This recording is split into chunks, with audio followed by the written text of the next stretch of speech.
Привет, друзья! Спасибо, что вы вновь заглянули на мой канал. Меня зовут Юлия, я журналист и режиссер документального кино, и я переехала в Испанию. Здесь я рассказываю о своей истории переезда, жизни иммигранта, блогера, журналиста и женщины за 50, у которой, я надеюсь, впереди много всего интересного. Итак, пошел третий месяц жизни в Испании, и, безусловно, самым главным событием этих 3 месяцев стало получение ТИА – карты резидента. Теперь благодаря этой пластиковой карточке с моей фотографией я смогу путешествовать по Европе и миру, открывать счета в европейских банках, и вообще я много чего еще могу сделать. Да и много всего интересного произошло со мной за эти 3 месяца. Об этом я рассказала в своих предыдущих видео. Ссылки на них я оставлю в описании под видео. Ну а сегодня я расскажу о событиях последнего месяца. За последний месяц я разочаровалась в европейском Тиндере. Я открыла для себя мир испанских бодег или семейных виноделин, побывала на настоящем действующем парусном судне и увидела изумительный храм, который называют Саградой Фамилии в миниатюре. Обо всем об этом я, естественно, вам сегодня расскажу. А пока минутка саморефлексии иммигранта. Если верить психологам, то первые 3 месяца все иммигранты пребывают в эйфории. Может быть, я как-то по-другому устроена, но, честно говоря, первые 2 месяца мне было совершенно не до эйфории, потому что я должна была успеть сделать очень-очень много дел и за очень короткий срок. Я должна была снять квартиру на долгосрок, прописаться в ней, подготовить документы для оформления карты резидента, податься на карту резидента и получить ее. И если ты, не дай бог, нарушишь сроки, то у тебя могут быть очень большие проблемы, вплоть до депортации из Испании. Поэтому какая могла быть эйфория? Я как совраска бегала и все делала. Если говорить о якобы эйфории, то, скорее всего, я расслабилась только после того, как получила карту резидента. В чем у меня точно исчезла эйфория, так это в представлении о том, что как только я перееду в Испанию, то за мной такой красивый и умный выстроится длинная очередь из богатых, красивых и умных женихов. Ребята, очередь не выстроилась. О том, как менялись мои представления о европейских мужчинах, потенциальных женихах, я сделала несколько видео, вы можете проследить по ним мою эволюцию. Первое видео было посвящено моим свиданиям с европейскими мужчинами во время долгого путешествия по Южной Европе в поисках идеального места для иммиграции. Ссылочку на видео можете посмотреть по подсказке. А второе видео я уже записывала в Испании вместе с моей подругой Аленой, которая живет здесь уже более 4 лет. И Алена очень обнадеживающе на примере своих подруг рассказывала о том, какой высокий шанс у красивой, привлекательной славянки, да вообще, мне кажется, женщины за 50, устроить свою личную жизнь в Испании. Ссылочку на видео можете посмотреть здесь, либо в описании под видео оставлю. Ну и третье видео о европейских мужчинах, но уже без розовых очков, я тоже решила записать с Аленой. Дело в том, что Алена не просто моя подруга, она еще очень опытный психолог с 23-летним стажем. И, как всегда, мы решили записать эту беседу и начать эту беседу вкусно, эстетично и красиво.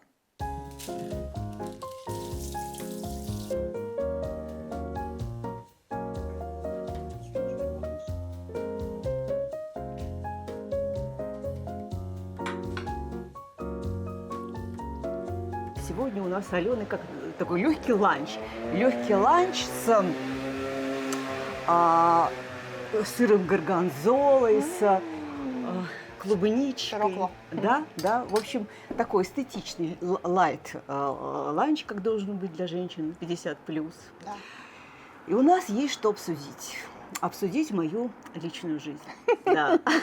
Это должен быть тяжелый ланч на самом деле, с большим количеством вина, кино и домина, знаешь. Ну, в общем, я хочу предъявить Алене претензии. А в чем были, Алена, претензии? Ты мне обещала Да ты что ж мне. я тебе такого обещала? В одном- Я обещала клубничку, друзья.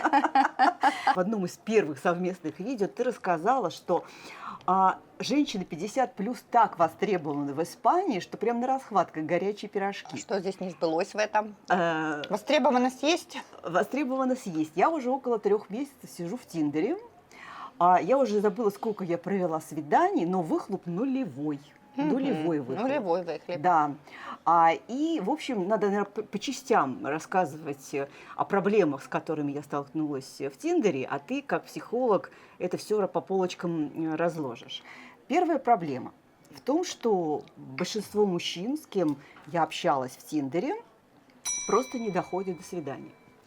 То есть они вроде активно переписываются, там что-то пишут, но как только вот час пик, время свидания, у них происходят какие-то необратимые в жизни изменения, потому что у одного выпали все зубы, надо их срочно ставить, у другой поломал очки, надо срочно делать, а третий просто исчез, третий заболел очень сильно. Да. Так заболел, что даже не смог перезвонить и предупредить. Вопрос первый. Это, наверное, особенность возраста, что они в полтинник уже Ничего не подобного, доходят, да? нет. Я начала знакомиться в 30 с небольшим, да, и уже имея опыт психологии.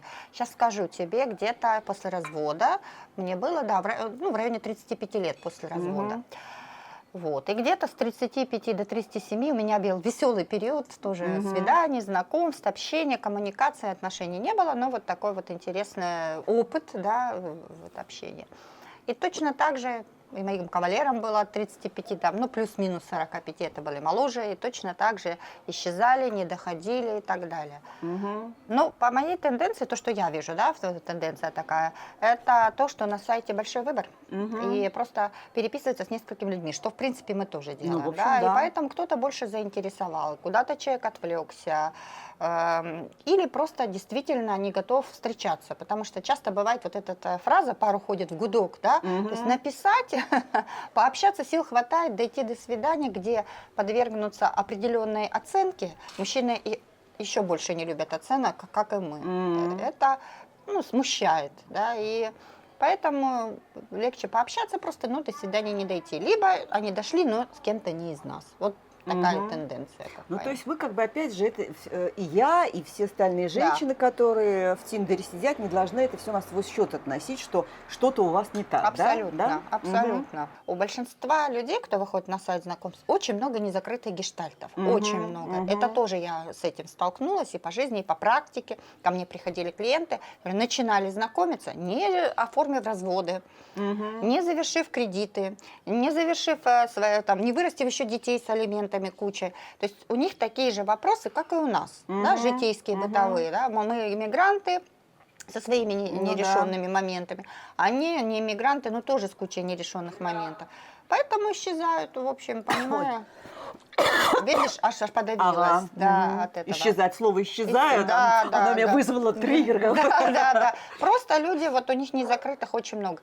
Все-таки вопрос о зрелости мужчин и зрелости женщин, и зрелости отношений. Об этом мы обязательно поговорим, потому что это тоже у меня есть много вопросов. Но мы сейчас продолжаем как бы исследовать категорию разных мужчин, которые мне попадались на Тиндере. И вторая категория, я их назвала виртуальщики. То есть те мужчины, которые не хотят реального физического секса, а используют общение с тобой, ну как секс по телефону, там секс... Да, сублимация. Да, просят отправить твое фото, и желательно по откровению, но когда... Нет, с кем ты доходишь. Я с кем-то доходила до свидания, но это все как бы такими обнимашками, целовашками заканчивалось. Очень много, да, несостоятельных. Ну, опять же, мужчин, женщин, мы никого не хотим там критиковать, совершенно верно. Опять же, пар уходит в гудок. Да? То есть на коммуникации одно, на деле совершенно другое. Это правда, это тоже так есть. И обратная сторона, это вот, например, даже бизнес, я помню, мои девочки собираются, когда долго о чем-то говоришь, то уходит вот эта энергия на разговоры, понимаешь, да, а не на само действие. Дело ли ты собираешься, встречаться ли ты собираешься. Поэтому я, когда начала встречаться, 37 лет я познакомилась с поляком, ему было 41. И тоже, когда он много рассказывал, где мы будем ездить, как мы будем жить. Это он тебе рассказывал Да, о вашем еще, прекрасном будущем. да, Мгм. еще там мы только начали, там, не знаю, переписываться или что мы там уж начали. И вот это то же самое, да, из половины, да не половина, 80% из этого ничего не сбылось, хотя мы были 5 лет вместе. Поэтому вот эти разговоры, то есть человек сам себе рисует замок, сам уже он там это, и сам его несбыточные мечтания разрушила реальность. Мгм. И третий тип, я даже не звала его еще никак, я тебе расскажу, мы придумаем название, да? Ну, ты знаешь, я просто расскажу зрителям, я с Леной делюсь всеми своими приключениями. Это был мужчина, который приехал издалека, там, за 100 с чем-то километров. Мне, ну, то, что он мне понравился, просто он совсем не говорил ни по-испански, ни по-английски. Это очень тяжелое общение с помощью Google переводчика. И я через какое-то время поняла, что ничего не получится. Я ему очень деликатно сказала, что я себя плохо чувствую, на что он мне ответил: тогда оплати мороженое. Вот это для меня было вообще, потому что мороженое стоило 3 евро, насколько я помню, но для него это, видимо, принципиально было. Ну да, он посчитал, что раз Да. он приехал, знакомство не состоялось, может, он рассчитывал на какой-то сексуальный контакт, да, тоже, так сказать, плата за Да, обед не состоялся. Ну тогда хотя бы десерт ты оплати. Это, знаешь, кто-то сказал, что мужчины считают, что за чашку кофе женщина у них в неоплатном сексуальном долгу. Да? Ну, наверное, вообще зрелые Да. мужчины так не считают, мы с тобой это прекрасно знаем, да, то есть не считают, что вообще люди не считают, что они кому-то кто-то что-то должен, должна быть доверие, да, какая-то коммуникация, там, искренность, да, а уже потом можно обсудить. Я встречалась когда с поляком, ну, он был намного обеспеченнее меня, но мы куда-то ехали, я что-то покупала, я говорю, знаешь, говорю, хотя бы 30% расходов я хочу нести, да, я не могу половину, потому что там гостиница, еще что-то, но хоть что-то, какие-то подарки, хотя от меня ничего никто не ждал, потому что это все обговаривается, да, то есть вот и все. Ну, просто еще до диалога речи не дошло, поэтому он посчитал, что 100 километров проделал, обед, Да, хоть да, то есть десертом угости. я ему должна, что-то я ему должна. Но через какое-то время я начала себя ловить на моментах, которые плохо отражаются на моем эмоциональном состоянии, на моей самооценке. Да. Первое, это в самом деле снижается женская самооценка, когда там игнорируют свидания с тобой, когда просят тебя заплатить денег, когда вместо реального секса пытаются с тобой заниматься виртуальным. И вот как в этой ситуации, ну, как бы не начать ненавидеть всех мужчин, это раз, да, и когда не подорвать свою самооценку, оставаться в каком-то ровном, эмоциональном, стабильном состоянии. Чтобы держать самоценность, очень важно дистанцироваться. Вот смотри, есть проблема, да, и мы все варимся в ней. А когда друг, он смотрит со стороны, эмоционально не включаясь. И мы стараемся тоже не вариться внутри, а на свою же собственную, ну, эмоциональную кашу смотреть чуть-чуть со стороны, как бы наблюдая за своими чувствами, знаешь, вот как выпрыгивая. Ну, это довольно сложно, кстати. Это сложно, это, ну, вот, это самое лучшее. Я ненадолго прерву беседу с Аленой, позже мы с ней обсудим лайфхаки, как не тратить много времени, сил и нервов на общение в Тиндере, на свидания с европейскими женихами, такую, знаете, своеобразную логистику общения и свиданий в Тиндере. А сейчас я, как и обещала, расскажу вам о том, как я получала заветную карту резидента. Ребят, вы не просто не представляете, какое счастье и настоящую эйфорию я испытываю, когда вижу эту пластиковую карточку. Так вот, самое сложное в оформлении карты резидента – это получить СИТу. Это запись через интернет к чиновнику на прием. Я делала это через специально обученных людей, и то им удалось получить мне СИТу только спустя 2 месяца после моего приезда в Испанию. Итак, какие документы нужны для оформления карты резидента в Испании? Первое. Заполненная анкета заявления, ее называют EX17. Фотография 3,5 на 4,5, ее просто называют карнет.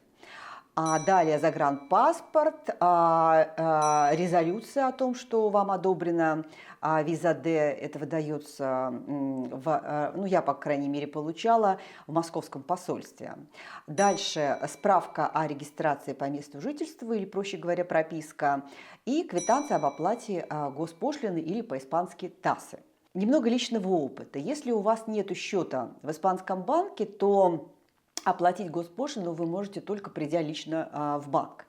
Например, я оплачивала ТАССу в банке Сабадель, там операционист работает только по вторникам и четвергам с 9 до 11, и там спустя 15 минут уже к нему выстраивается длинная очередь. И судя по нерасторопности операциониста, многие просто уходят ни с чем. Поэтому мой вам совет: первый, приходите к самому открытию, и второй, не тяните до последнего, потому что вы просто можете ее успеть не оплатить. Подача документов. В назначенный день вы приходите в полицию, сдаете все документы и отпечатки пальцев. После проверки документов, после получения отпечатков пальцев, полицейский вам выдает специальную такую бумажку, называется она «Resguardo». Это подтверждение того, что карта находится в процессе изготовления. И там внизу на этой бумажке написан ваш номер лота и страница в Фейсбуке, где вы сможете отслеживать готовность вашей карты.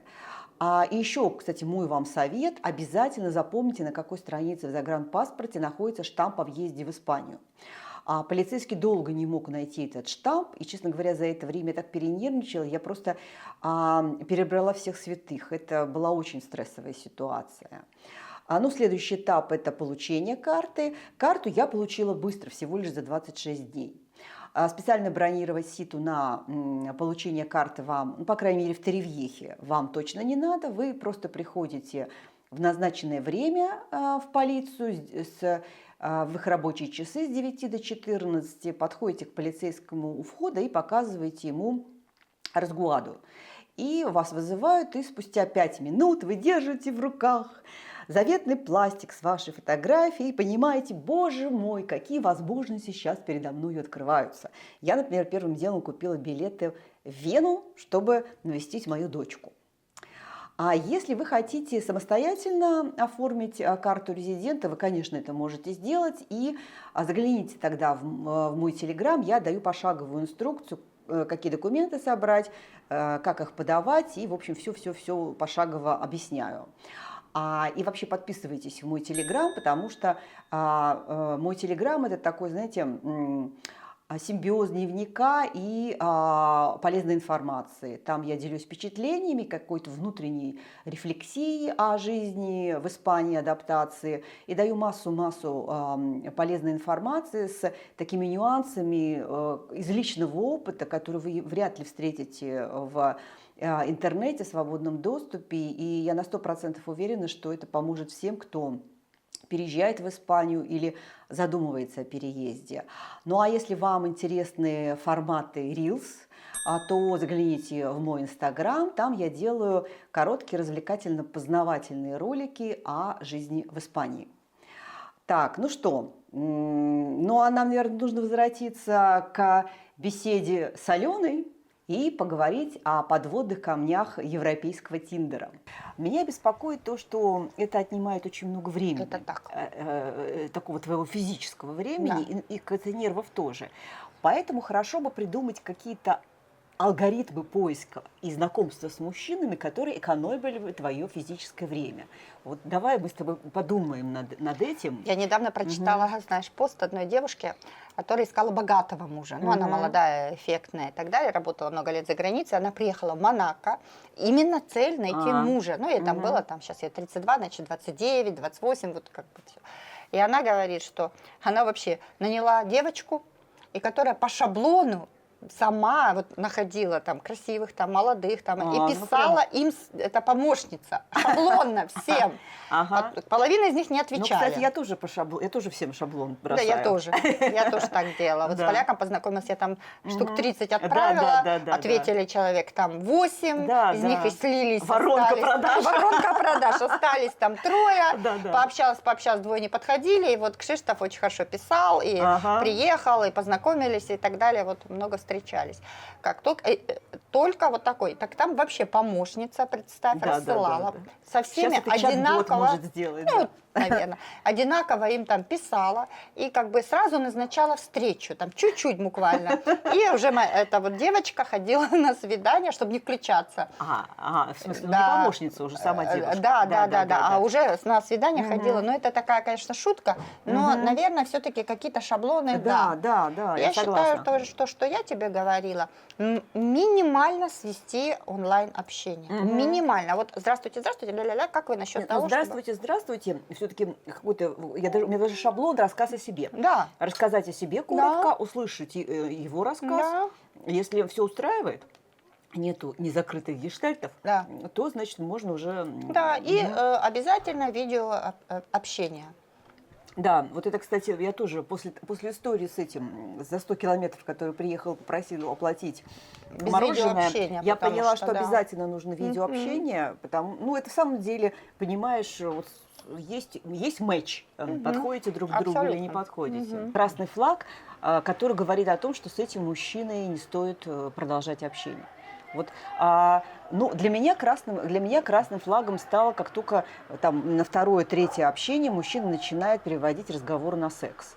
Я считаю, что это моветон. Это раз, во-первых, это плохое воспитание. Б, когда мужчина до секса говорит о сексе, это что-то говорит, что у него проблемы какие-то Как показывает по практика. мужской части. Да. Есть еще какие-то красные тряпки? Вот, или красная тряпка, красные флаги появляются Слушай, потом? есть прямо в первых свиданиях, как отнесся к бывшей, поскольку у нас взрослые мужчины, то как отнесся к бывшей супруге. Если объегорил, там, отсудил что-то, там с детьми какая-то катавасия, ну, в плане того, что не общается с ними, не помогает детям, там, ну и так далее. Это вот такой красный флаг. Это будет то же самое с вами. Не думайте, если там оскорбил, обидел, обобрал, а с вами будет по-другому, не будет. Ну, еще, кстати, один красный флаг, с которым я тоже столкнулась, но это уже просто зрелый человек, когда мужчина без причины исчезает и потом также внезапно появляется, не объясняя причину. Хотя, что объяснять причину своего исчезновения? Ее объяснить нельзя. Только тем, что он улетел на Марс, и там не было никакой связи. Тоже, в общем, красная тряпка вот этих мужиков, которые любят играть с женщинами в кошки-мышки. Ну, это же, ко мне, когда ребята ходили на тренинги, были очень модные курсы пикапа. Это пикаперский прием, да? Ну, может, эти мужчины этого не знают, но мне вот эти ребята рассказывали, что на пикапе их учили устраивать маятник. То есть наговорить женщине много хорошего, теплого, классного, и потом исчезнуть.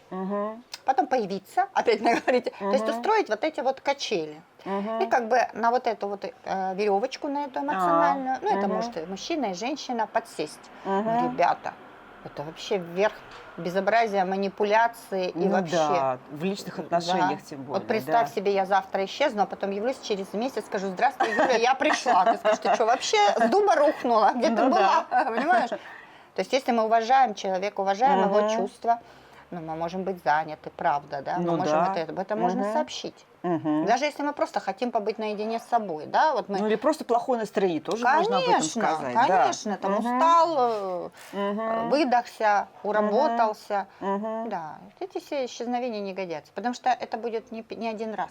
Это будет это будет много раз. Вообще лучший способ не заморачиваться на какой-то одной теме, будь то мужчина, работа, какая-то проблема, это уметь вовремя переключаться на что-то приятное.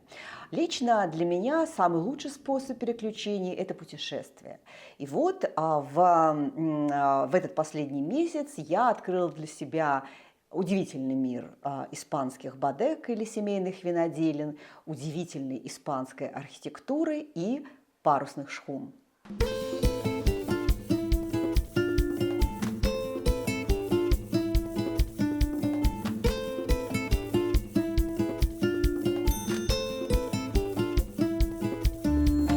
Друзья мои, мы приехали в семейную бодегу.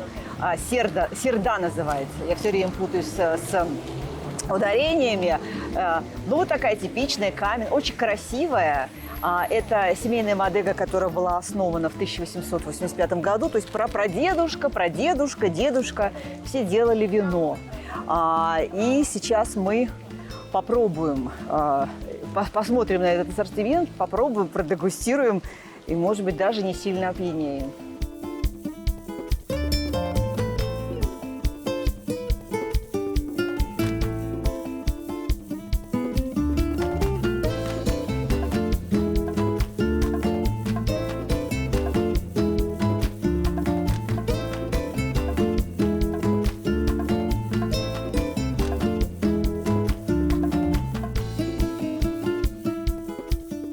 Мы будем пробовать апельсиновое вино.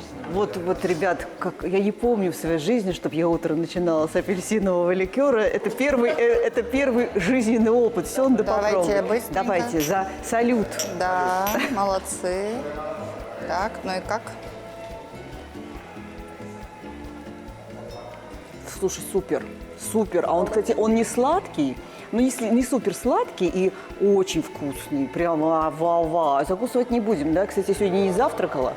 Поэтому Так что, винишко ребята, правильно зайдет. да, у меня такой просто нулевой эксперимент. Вот просто чистый эксперимент. Сейчас Ну, попробуем. давай. Мне понравилось, но, знаешь, чувствуется алкоголь, прилично так алкоголь чувствуется. Ну, вообще, да, надо еще, чтобы камера в фокусе была. В общем, я в муках между творчеством и желанием выпить. Я думаю, желание выпить победит. То есть тебе бутылки мало, да? Ты решила прямо да, я наливать все, ой-ой-ой. Так он льется быстро. Это вино росадо. Я сейчас буду пробовать розовое вино. Я надеюсь, сухое.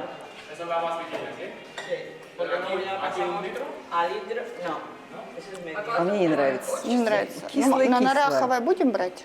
Вот ликер наранховый – это вещь, а вот это что-то я Для как-то... наших целей подходит Да, нараховое. она как-то, мне даже оно согрело, кстати, наранха. У меня в районе желудка такая теплота приятная. Даже, видите, я уже забываю роды, спряжения и тому подобное. Максим, он решил прям по-большому играть. Сразу, сколько тут литров, а? 5 литров. Синко? О, вот, сразу 10 литров. Что мелочиться-то? Не 10, 5.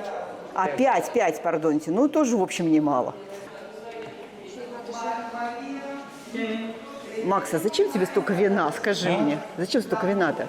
Я буду поить своих любимых котов. Ребят, мы нашли нашу наранху, orange wine, наранха бино. И стоит 8 евро. Стоит недешево, но это семейное. Ботега и вино реально крутое. Надо брать дешево. Давай, доставай это. Не пойму, как оно открывается. Господи, как оно открывается-то? Ну, может, что, двери нет, что ли? Где-то двери, что... Ой, блин! Да никак оно не открывается. Да. Чуть не сломала, Да. понимаешь? А все потому, что То есть- утро правильно То началось. есть здесь даже стекла нет, да? стекла нету. Но смотри, тут подарочные есть прикольные, видишь? Главное не разбить, а то потом покупать. Вот такие зайцы, смотри, прикольные. Дальше. Вот такой вот слоник можно привезти, да? Смотри, какой классный подарок. Ну, его, конечно, не привезешь в наши страны, как говорится, да? Но, может быть, кому-то, вот смотри, день рождения. Лебедь, смотри, какой красивый. Вообще Да, класс. классно. Ну что, берем 2, да? Ну, Тебе и конечно, мне. да.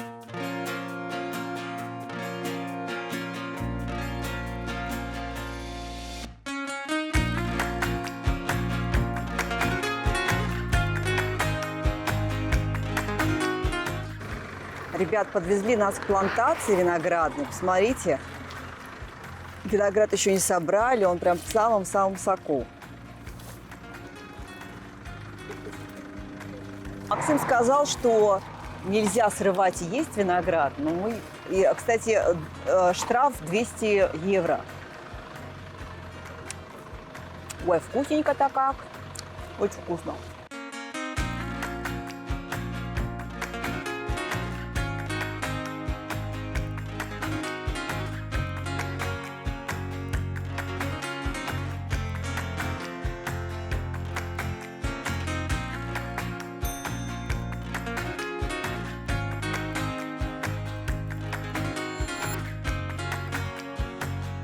Это храм Святой Марии Магдалены. Вообще, в католичестве к этой женщине относятся неоднозначно. Кто-то ее считает проституткой, поэтому, естественно, храмы ей не посвящают. Но в Испании почитают Марию Магдалину. Несколько слов об этом уникальном храме. Вообще тут смешалось много стилей. Ну, сразу узнаваемый стиль модерн.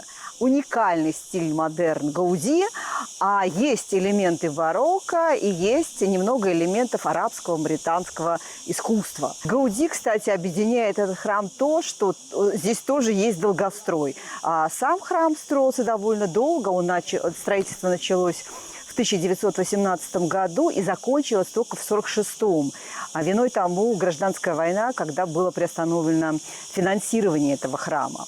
А внутри храма еще есть один долгострой. Это уникальный мраморный орган. Уникальность его в том, что он полностью сделан из мрамора. Но он тоже недоделан, и когда его доделают, никому не известно.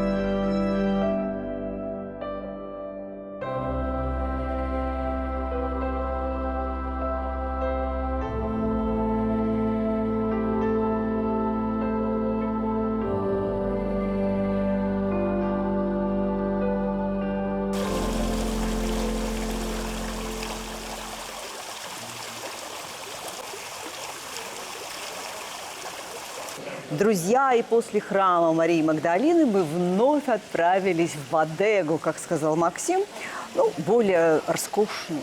Вот. Я совершенно трезвая, я просто говорю так, потому что, честно говоря, жара невыносимая. Ну, смотрим, да.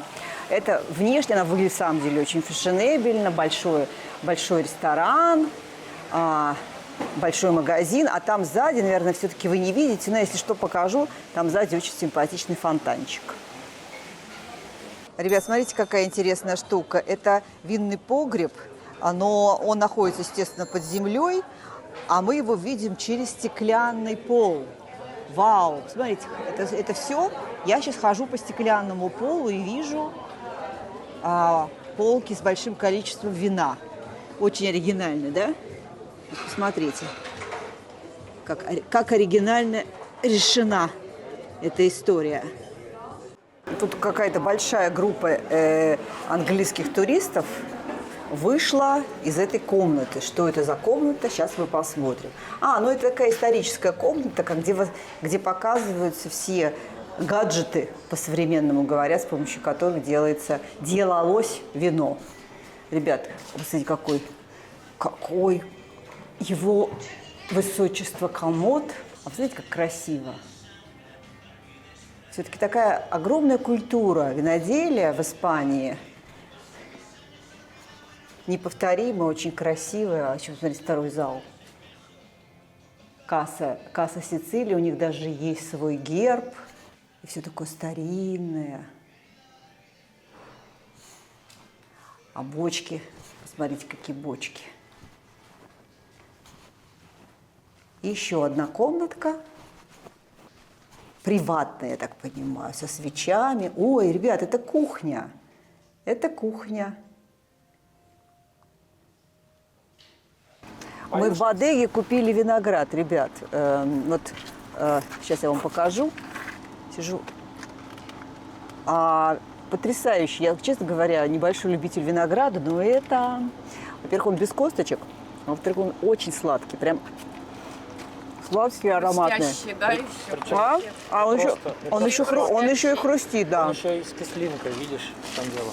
И кожура очень мягкая, прям жуется, да? No. Только-только свежесобранный, да? Да. Среди гор, среди такой Этого года. экологической обстановки. Идеально просто, идеально. Да, в общем, наша рекомендация покупать виноград, вот такой виноград в Бодегах. Получите огромное удовольствие и такой, знаете, кулинарный экстаз.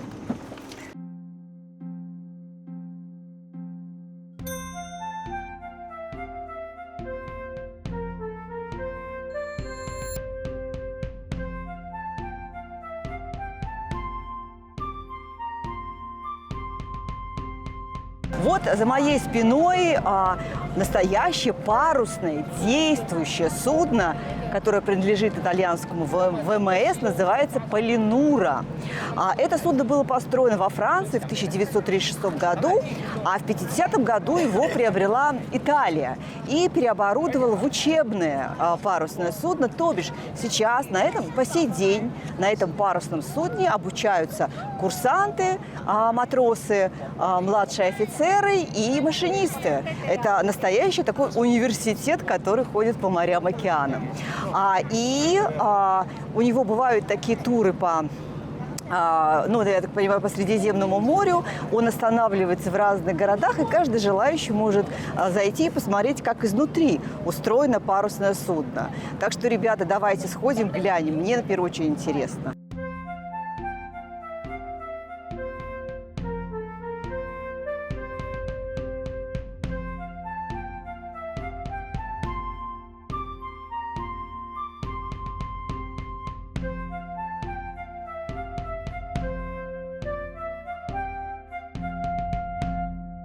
Жутко ненавижу очереди, но эту очередь я выстою, потому что это очередь для того, чтобы сделать фотографию с настоящим капитаном. Такой симпатичный капитан. И сделай потом мне фото. Так вертикальное, да? Да, сделаю. Давай. Угу. А вы пока общайтесь, я тебе сделаю фото и сниму. Улыбочку сейчас снимаю. Красивые такие. Смайл. Какой штурвал. Представляешь, какой должен быть сильный мужчина, чтобы... Вот так. Вау. Что полностью... Давай мы с тобой еще. Да. Давай за здоровье. Вообще я хочу сказать, что мне он понравился этот разговор, потому что мы не обсасывались, знаете, какие мужики плохие, а пытались как-то разобраться в самих себе и в мужчинах, которые сидят на Тиндере, и какой-то вот алгоритм действия, который тебе позволяет сохранять эмоциональную стабильность и экономить силы и время на Тиндер и на общение. Я в этом случае первопроходец, я давно, честно говоря, не сидела на сайте знакомств, и я приехала в Европу для того, чтобы устроить свою личную жизнь, и была очень воодушевлена, думала, сейчас вот все случится. Но не случилось, но с другой стороны, я набралась какого-то жизненного опыта, эмоциональной, психологической стойкости, и я не теряю надежды все-таки, что я продолжаю также усиленно, не усиленно, а по мере возможности сидеть на сайте знакомств, общаться с мужчинами, и я верю, что у меня все получится, тем более у меня есть свой любимый личный психолог Алена. Что, всем желаем добра, любви, Да. мира. И, конечно же, вставать на место друг друга. Здоровые отношения – это не когда я плюс, а другой минус. Мужчина или женщина. Здоровые отношения, когда я плюс и ты плюс. Да, я окей, и ты окей. Потому что хотим мы здоровых отношений, мы должны уважать, любить мужчину. Хочет мужчина счастья, он также должен уважать, то есть партнерские такие, да, по-другому никак. Вот в этом здоровье. В остальном же, если такие, рассеки, да, вот такие, да, оценочные мнения, но это ни к чему хорошему не приведет. Вот так, друзья. Надеюсь, что наш разговор, наши посиделки на Алёнином балконе были вам полезны.